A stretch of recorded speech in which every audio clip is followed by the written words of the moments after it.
I gulped another mouthful of lukewarm energy drink, blinking gritty eyes under the blinding fluorescence. All down the endless aisles, hunched figures shoved overflowing carts as cacophonous announcements blared from the speakers. The air hung thick with desperation and discounted perfume samples from the stampeding mobs. Just another Black Friday in retail hell.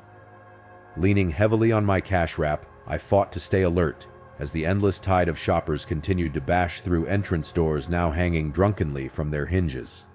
It was only noon and already I'd been screamed at, spat on, and subjected to a display of Tupperware being lobbed at my head after informing a customer it was excluded from the 50% off kitchenware promo. My bruised temple gave another painful pulse. Betty, the front-end manager, shot me a sympathetic look on her way past, herding a group of rowdy teens toward checkout. "Hang in there, honey. The day's nowhere near done yet." Her strained cheer did little to lift my spirits. I scanned items mindlessly, lulled into a stupor by the monotony and my third energy drink sinking like a stone in my nauseous gut. The garish Christmas tunes warbling overhead faded into a discordant dirge, underlaid by the continued rumble of feet and carts. My limbs grew heavier, each scan seeming to sap more strength. Was time actually slowing, the off-white walls expanding endlessly in all directions? I shook off the hallucinatory sensation, just as an ear-splitting crash echoed from somewhere in the distance, followed instantly by panicked screams. Fear crashed through my stupor like a splash of ice water, as more frightened shouts arose, undercut by an unearthly roar that vibrated the ground beneath my rubber clogs. Before I could react, a tidal wave of humanity poured screaming down the main aisle, carts abandoned as they stampeded for freedom past my register. I stood frozen, gaping at the impossible sight as a young mom hurled her toddler onto the conveyor belt into my fumbling arms before vanishing with the crazed mob. Clutching the bawling child, I gaped desperately after them. "Wait! Stop! What's going on?" But my pleas were lost in the chaos as I cowered alone by my battered register, left behind like human flotsam, while some unseen terror chased my fellow shoppers into the dismal, wintry afternoon. The toddler wailed pitifully in my arms, her hot tears soaking through my blue vest. I awkwardly jiggled her, muscles screaming as her hefty weight strained my exhausted limbs. Peering around, I suddenly met Betty's frightened eyes from across the now deserted front end. In this rapidly shrinking island of synthetic sanity, between stampeding waves of panicked humanity, it was just me, a forgotten child, and sweet Betty, now exiting through the employee door, arm outstretched toward my refuge. Hoisting the toddler higher in my aching arms, I stumbled through abandoned checkout lanes towards Betty's beckoning hand. I was halfway there when a bone-rattling snarl froze my pulse. Lumbering through the ravaged aisles came an impossible figure, tall as 3 men, naked limbs corded with inhuman muscle.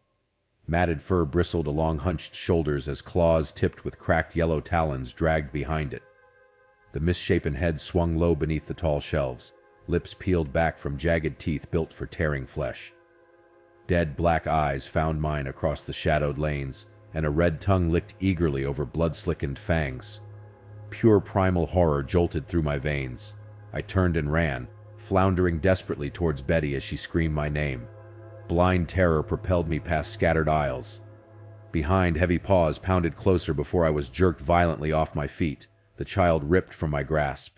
I crashed to the scuffed linoleum, screaming as I saw the toddler dangling from one massive paw. Hot breath blasted the back of my neck, reeking of old blood and rotting meat. This was no mythic monster, but a macabre creature of tooth, claw, and fury that had invaded our consumerist haven. As the fiend leaned closer, dripping jaws poised above my rabbit-thumping jugular, raucous bellowing erupted from behind. The toddler wailed as she was ripped from the creature's grasp, and Betty's strong hands grasped my shoulders, hauling me up with strength born of panic. The monster whirled with a roar, swiping madly at this new annoyance daring to steal its prey.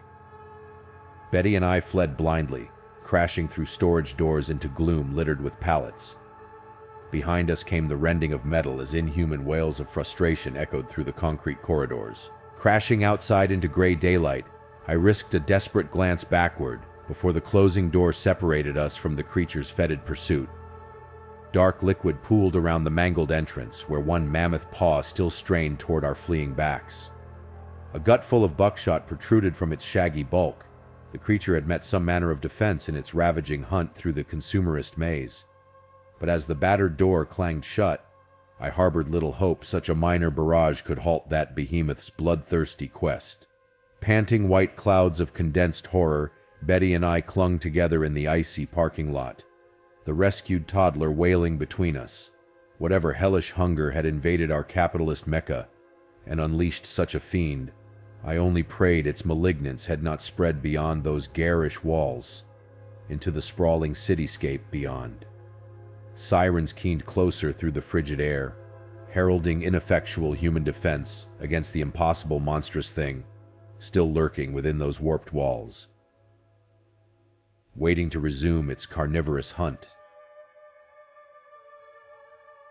Bitter wind gnawed my cheeks as I hurried through the sagebrush plain towards the weathered barns and rustic market stalls of Macraea's holiday fair. Even on the outskirts, I could already hear the chaotic murmur of festive crowds, hungry for one-day-only deals and holiday cheer after the isolation of harvest season. My best friend Amy fell into step beside me, mischief glinting in her eyes.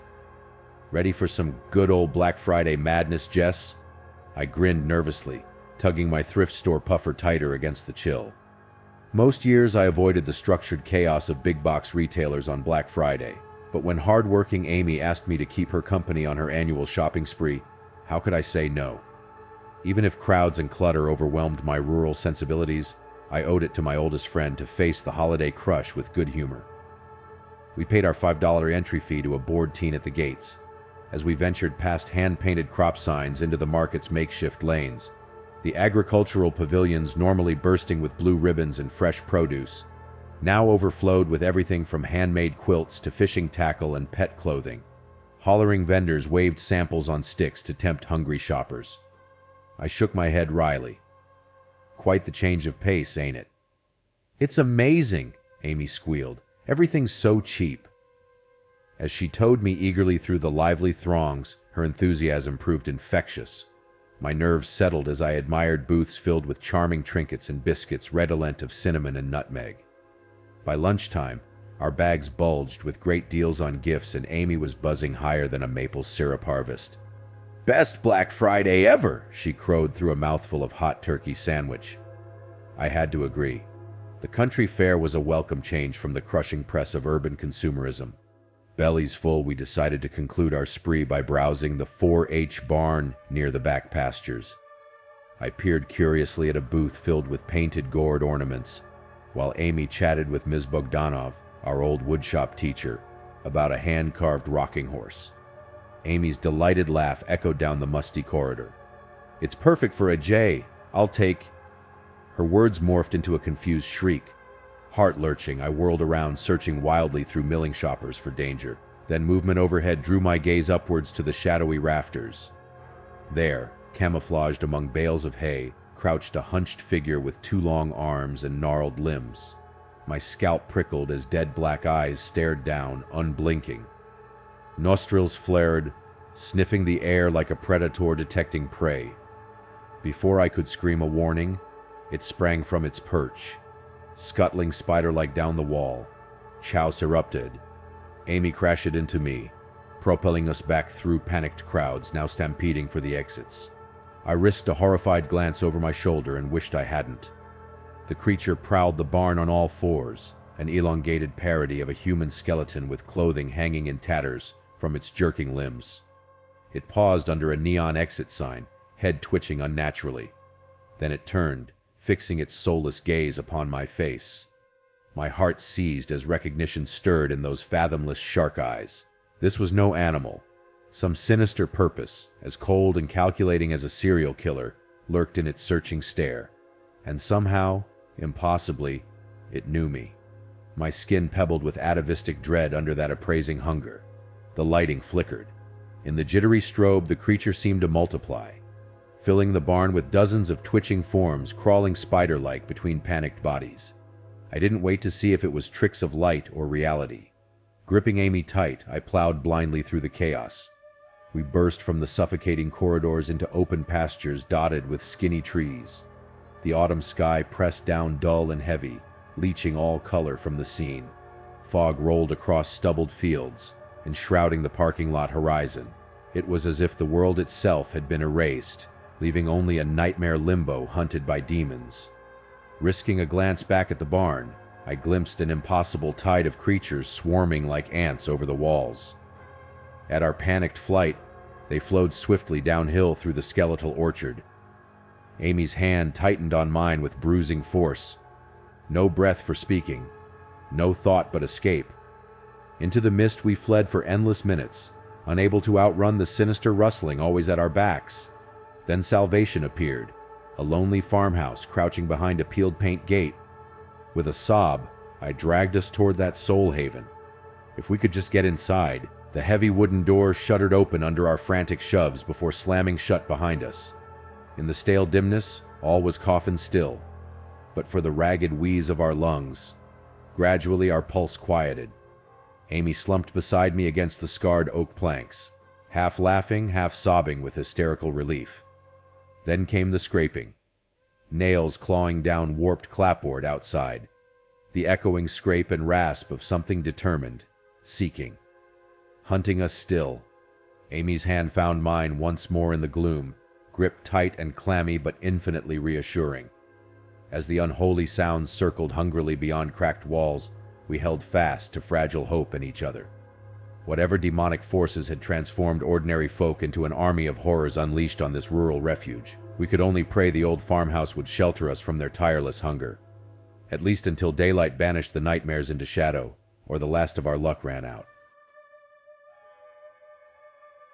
Icy sleet needled my cheeks as I hurried toward the welcoming glow of the gas and go. Boards covered the store windows, quaint decorations for most small mountain towns prepping for snowstorms. But here in refusing economy, the planks hid a more sinister truth. Pushing inside, I basked in sticky warmth rolling from ancient radiators as Johnny Cash crooned softly about rings of fire. Old Ed looked up from the register, bushy brows lifting. "Cutting it close, ain't you, Christy? Storm's just about on us." His gravelly voice held a note of sympathy rather than judgment. He knew why I'd risked venturing out on this devil's night when the rest of Refuge boarded up indoors praying for dawn. Tonight, only the desperate and foolish would brave what came shrieking out of the darkness. I glanced at the long shelves where meager supplies remained. A few dented cans, some limp celery, scattered snack bags. Not much to show for facing down the demonic forces that had shattered our world. But it would have to do. Ed rung up my meager haul, peering out at the burgeoning storm. Snow swirled and the fluorescent sign buzzed ominously. The radio behind Ed sputtered, white noise occasionally blasting through garbled snippets about inexplicable violence sweeping the nation. My hands shook, making the cans rattle. Ed shot me a grim smile. "You hurry on home now, you hear, Christy? Hunker down and you'll be—" His encouragement was severed by an unearthly shriek from out in the swirling darkness. The glass door imploded in a glittering spray as a hunched figure hurtled inside on a blast of icy wind. I stumbled back with a cry as Ed reached for the shotgun stashed below counter, but too slow.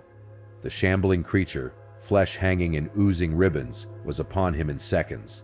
Sickening wet tearing followed by lifeless thump as I watched in frozen horror while Ed was gutted like a deer. Then the thing was racing for me with tangled hair whipping. Dead milk-white eyes fixed greedily as blood dripped from snarling lips stretched too wide across gnashing teeth. I crashed into the swaying shelves, sending cans thudding as I fled the fiend's ravening pursuit toward the back storeroom. Outside howls echoed, answered by more unearthly shrieks drawing closer through the storm. The nightmare was only growing. Barricading inside the windowless concrete tomb, I cowered by thin light of a dying bulb, breath ragged in my raw throat. The hellish maelstrom surrounded the building. Starving unholy beasts battered the walls seeking blood while I shook helplessly encircled by stark gray shadows. The radio beyond the door blared bursts of garbled warnings about groups of deranged psychotics, spreading chaos before the signal finally sputtered out completely. Long, endless hours dragged by to the tune of unearthly shrieks and battering assaults. Then, as if a switch had been flipped, the unholy assault ceased. I held quivering limbs paralyzed for long minutes. Finally, I cracked open the heavy door. Silence rang. Gulping acrid air, I crept into the ravaged store now transformed into a grotesque boneyard. Frost boiling through shattered glass mingled with iron tang of blood pooled around tattered lumps of meat. The blizzard raged on outside through jagged grinning teeth of broken windows, but no demons remained. With juddering limbs I bagged undamaged goods from the ruin and prepared my desperate bolt towards home before madness erupted once more. And still the radio broadcast static snow. No refuge left but what little light and warmth I could cower behind. Pausing by Ed's ripped flannel amidst spatters of gore, I murmured a farewell blessing for his poor soul. By dawn only bloodstains would remain as unnatural scavengers likely finished their unholy feasting upon his earthly remains. No matter what nightmarish force pursued, Ed had held the door against it as long as possible, so that I might escape to huddle behind my salt lines one more lightless night. The devil might reap his terrible bounty this bleak eve. But old Ed was surely safe beyond pearly gates now. Would that I and the other sorry survivors clinging to this failing town might follow so gently when our luck finally fails. Breath freezing in ragged lungs, I plunged into the snow-blown abyss, with flimsy scraps clutched to my heaving chest, ready to battle my way home through slavering shadows. Perhaps soon the promised dawn would banish the fiends back to hell, or perhaps mankind's last light would expire under their relentless demonic siege. But like old Ed, by God I would make my stand against the ravenous darkness until the bitter end. I crept through echoing concrete passages lit by anemic fluorescent bulbs, clutching my flashlight as if it could ward off the Stygian darkness pressing from all sides within this nightmarish realm. Somewhere above, shoppers swarmed sunlit aisles oblivious to the subterranean secrets lurking below their shiny retail paradise. But down here in the guts of the city, darker things dwelled. Things now stirred by the irresistible bait of consumerism gone mad. It was Black Friday in America, and deep underground, in a secret sub-basement only urban legend whispered of, the Forgotten Ones were rousing, called forth by insatiable hunger. Not for discounted electronics or doorbuster deals, but for living flesh. Ahead, the passage opened into a yawning chamber. These lower levels were supposedly abandoned decades ago, when modern plumbing rendered them obsolete. Yet the vintage advertisement posters lining crumbling brick walls hinted at more sinister purposes than mere storage or waterworks. Faded circus banners depicted ghoulish performers and freak show monstrosities. A skull-faced ringmaster with hollow eyes, a contortionist twisting impossibly, a fanked dwarf perched on a coffin. Promising nightmare thrills and bottomless scares instead of cotton candy and clowns, a Detroit Wonders and Oddities event poster stirred memory. The notorious Underground Carnival shut down years ago, after reports of missing visitors. I shone the flashlight over speakeasy booths with clawed feet and a ticket booth cage retrofitted with iron bars and heavy locks within. What hellish acts had once played out on the splintered circus stage lying beyond in the dark? A scuffling shriek rent the uneasy atmosphere. I jumped, scanning for rats. But the malice infused in those echoes set my skin crawling far more than vermin. Feverish muttering arose, growing louder, interspersed with lucid snarls. A mob was approaching down twisting corridors. I bolted just as rabid figures swarmed the chamber behind me, twisted creatures with transparent skin, bulging veins, and wild coal-rimmed eyes. Feral cannibal freaks from the forgotten sideshow days, starved pale prisoners now released into fresher hunting grounds. Their bare feet pattered the cold concrete in crazed pursuit. Adrenaline screamed through my veins as I plunged blindly through lightless maze. The demented horde gained ground, howling fury and clacking teeth audible over my ragged gasps. Up ahead, a door awaited, an old service elevator daring me to escape this hellhole. I crashed inside the grating just as the light flickered. Rancid breath kissed my neck as emaciated hands shot towards me. Then the doors juddered shut, severing grasping claws by inches. Relief sagged my shaking limbs as I stabbed frantically at the buttons. Just a few more seconds and I'd emerge into sane reality high above, escaping this freakish nightmare. With a creaking groan, the elevator ascended, directly into pulsing darkness. Impossibly, the doors opened onto a realm even darker than the one I'd just fled. Icy terror iced my spine. For for the dusty department store sign dead ahead was unmistakable. Somehow I was inside the very shopping mall basement, but a basement trapped in preternatural night. Amplified by unseen cavernous space, the frenetic shriek of a chainsaw exploded shockingly loud. Gleeful cackling followed, pierced by high-pitched victims wailing.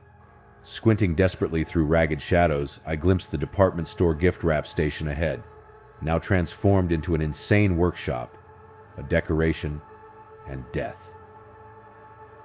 Because the figures behind the counter no longer wrapped presents, but instead unwound intestines, draping bloody viscera around severed heads like grotesque garlands while impaled bodies twitched aside rusty elf costumes. Once cherubic employee faces now split around jagged razor smiles, slicing ribbons of skin from dangling legs. They turned as one to stare with flat shark eyes, honing in on fresh meat. My heart seized at the pure evil radiating from those inhuman orbs. This was no Disney-fied Halloween gore show, but homicidal forces unbound.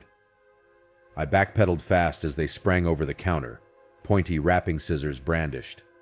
Ducking behind a rack of designer coats, I gagged at the gristly, sticky mass they obscured.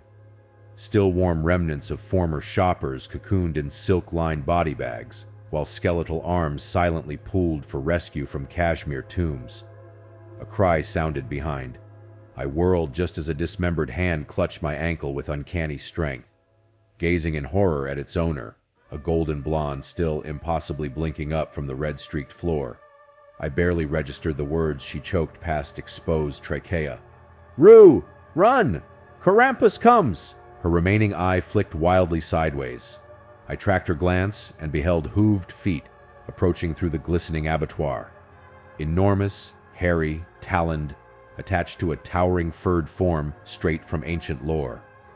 It paused beneath sickly light, a gas mask with giant iron fangs obscuring the face. But the dead black pits of its eyes needed no visibility to hunger. Nostrils flared, discerning scent of tender meat beneath Gore-Tex jacket. Flayed lips stretched, anticipating sweet unwrapping of juicy viscera from fragile human hide. I awaited no further heralding of death's arrival.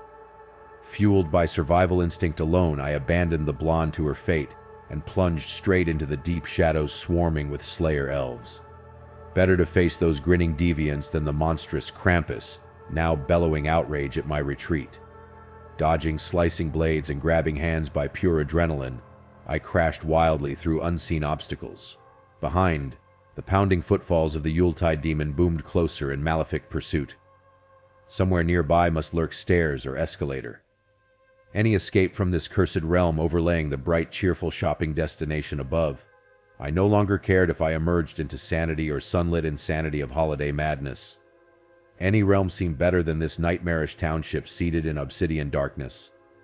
A trap closing around me with the Judicator Krampus driving prey irrevocably into snapping jaws of his ruthless acolytes. A cry tore from my throat as I burst into slush blown cold under glaring fluorescent lights. No dead-eyed elves or antlered demons here, just ordinary Black Friday chaos. For one naive moment I sank to my knees weeping gratitude before reality bitch slapped me sober. I rode no magical elevator from hell, just the ordinary mall escalator half hidden behind a promotional banner, capable only of ferrying souls between floors or realms in my shattered mind.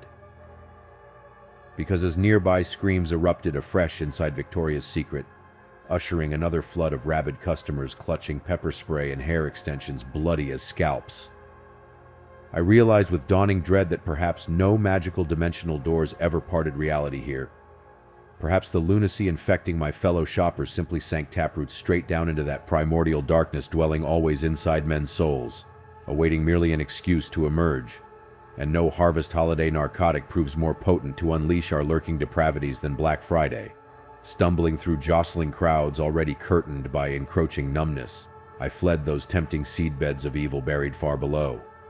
But as passing faces leered closer with hollow, voracious eyes too akin to eldritch creatures I'd narrowly escaped, I wondered fearfully if true refuge even existed anymore from the rapacious demons lurking everywhere around me. Pre-dawn mist crept between towering stacks of crates and empty packing trucks as I hurried into the produce distribution center. Even at this ghastly hour, the warehouse thrummed with activity. Workers wheeling pallets, foremen bellowing orders, everyone rushing to meet surging Thanksgiving demand. I'd worked every Black Friday shift since high school to earn extra holiday cash. But this year, an undercurrent of dread laced the usual frenetic energy, because this would be no ordinary Thanksgiving reckoning. Rumors spread of trucks gone mysteriously missing on delivery runs. Whispers circulated that the local autumn harvest had yielded strangely misshapen crops oozing with weird colors. My boyfriend Jasper swore even the turkeys at his father's farm had started acting oddly aggressive and agitated. Farmers and townies alike grew uneasy as odd occurrences mounted, and now on the eve of the year's most gluttonous holiday, an atmosphere of foreboding had invaded our rural community. Like the land itself roiled with an unspoken tension, as if from swelling locust hordes gathered to reap a swelling bounty of fresh meat upon the sacrificial altar of capitalism. Shivering despite my thick flannel, I hurried past produce aisles clutching paperwork and tried to ignore the shrinking gap between reality and nightmares of late. But when I turned the corner by the dairy fridges and nearly tripped over Martha from receiving sprawled unconscious on the filthy concrete, dread spiked hot and urgent through my gut. Rushing forward, I gasped. The vicious wounds swathing Martha's sturdy form were surely never inflicted by accident. Her sliced face streamed crimson from curiously clean, unhurried incisions, almost surgical in precision, exploratory rather than chaotic, as if specifically seeking access to... Oh God. The papers slipped unheeded from my fingers.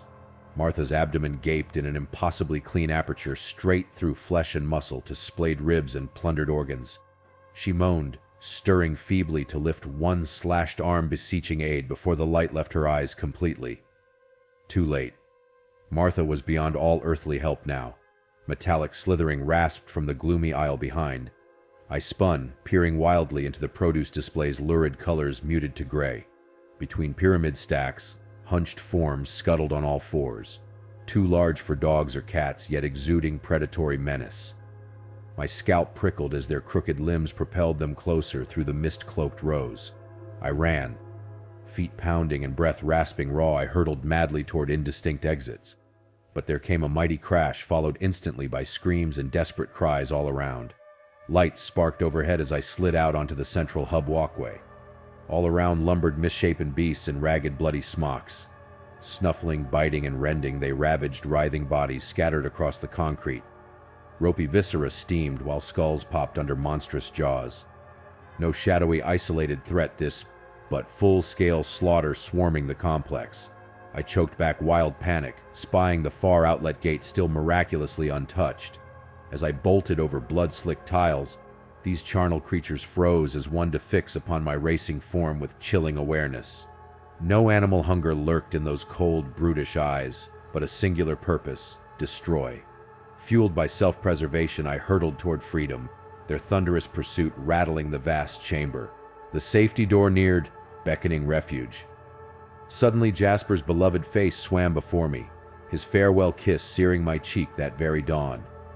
As heir to farmlands tilled for generations, duty called Jasper early to seasonal preparations outside of town. But had this seamless wave of slaughter already reached remote acreages as well? The image of Jasper stranded and helpless whilst inhuman beasts converged inexorably through swirling snow burned behind my eyes. Did I even now abandon my soulmate to horrific death while claiming base safety for myself?